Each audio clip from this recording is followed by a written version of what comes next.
किया। भाई आपका हम धन्यवाद करते हैं, आपका स्वागत करते हैं।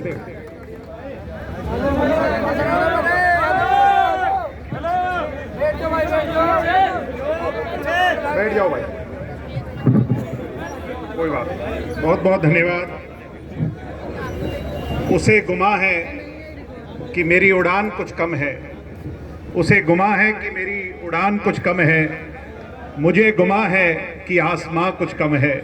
सम्मानित साथियों, आज 36 बिरादरी के लोग, कोई क्षेत्र नहीं, कोई राजनीतिक दल नहीं, कोई खाप नहीं, कोई किसान संगठन नहीं, बल्कि ऐसा लग रहा है कि पूरा इलाका, पूरा हरियाणा, यूपी, राजस्थान, समूचे संघर्षशील लोग आज एक मंच पर अपने नौजवान विद्यार्थी साथियों का साथ देने आए हैं। ये अपने आप में एक ऐसा नज़ारा है, यूं लगता है कि संघर्ष तो जारी है और वो दिन दूर नहीं।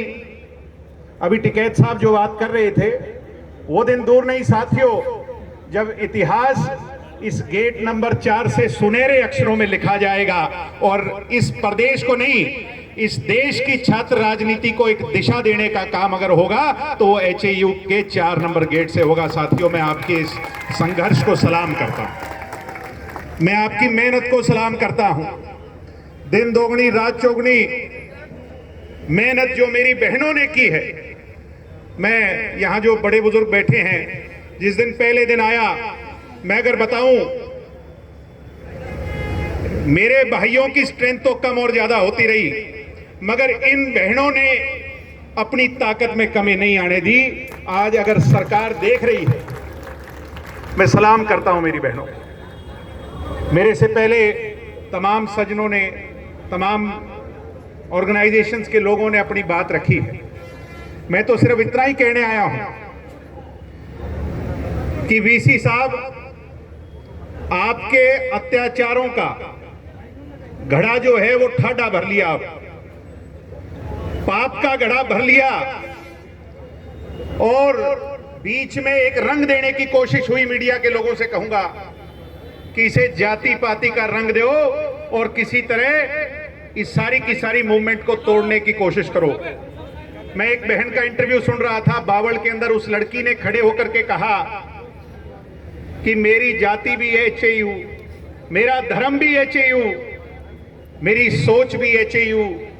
आज इन बेगैरत लोगों की सोच पर आप लोगों ने तमाचा मारने का काम किया है, जो इसको जाति पाति का रंग देना चाहते थे। साथियों, इस VC ने, ये VC गुनहगार सिर्फ इस घटना का नहीं है। उन बच्चों के साथ जो किया वो तो किसी से, वो कहते हैं प्रत्यक्ष को प्रमाण की आवश्यकता नहीं होती। सम्मानित बुजुर्गों, पीछे यहां पर एक लड़की होती थी, हमारी बहन साइंटिस्ट, मैं नाम तो नहीं लूंगा मंच से, मैं नाम नहीं लूंगा मंच से।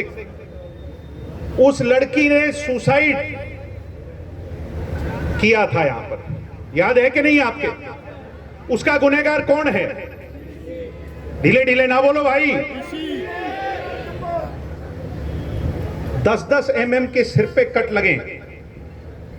एक तरफ बीजेपी की सरकार कहती है कि कुलपति को गुरुपति कहो, गुरु कहो, देवता कहो, और वो गुरु लाठी उठा करके भांजने का काम करे, नौजवानों को उनकी अस्मिता पर चोट पहुंचाने का काम करे। इससे बड़ा पाप और इससे बड़ा गुनाह नहीं हो सकता साथियों। जिसे देवता का रूप दिया, अगर वो देवता अपने हाथ में हथियार उठा लेगा तो फिर विश्वास किस पर रह जाएगा? सम्मानित साथियों, हम गवर्नर से मिले, गवर्नर साहब ने हमारी बात को सुना और कहने लगे बात तो भाई तुम्हारी ठीक है। तो मैंने कहा गवर्नर साहब फिर गड़बड़ कहां है? गवर्नर साहब के पास जवाब नहीं था। और गड़बड़ ये है, मैं आपको बता दूं, आप भी जानते हो, मैं भी जानता हूं इस बात को, कि हरियाणा सरकार का मुख्यमंत्री मुख्यमंत्री तो है, उस कुर्सी पर संविधान की शपथ लेकर बैठा तो है, मगर असली मुख्यमंत्री हरियाणा का आज कोई और है, मुख्यमंत्री नहीं है साथियों। ये बात सब लोग जानते हैं। वो फैसला नहीं ले पा रहा। मुख्यमंत्री चाहता होगा कि मैं इसको हटा दूं, मगर वो फैसला नहीं ले पा रहा। देर हो सकती है, अंधेर नहीं। ये आपने जो पसीना बहाया है, इसका जवाब इन लोगों को देना पड़ेगा। मैं तो आप लोगों से इतनी बात कहकर के विराम लूंगा कि जो जिम्मेवारी मेरे छात्र साथी यहां की पंचायत और पंच परमेश्वर लेकर के हमें बताने का काम करेंगे, इस आंदोलन को जिस दिशा में आप लोगों ने आगे बढ़ाना है उसको बढ़ाने का काम करेंगे, हम उसको सहज स्वीकारेंगे।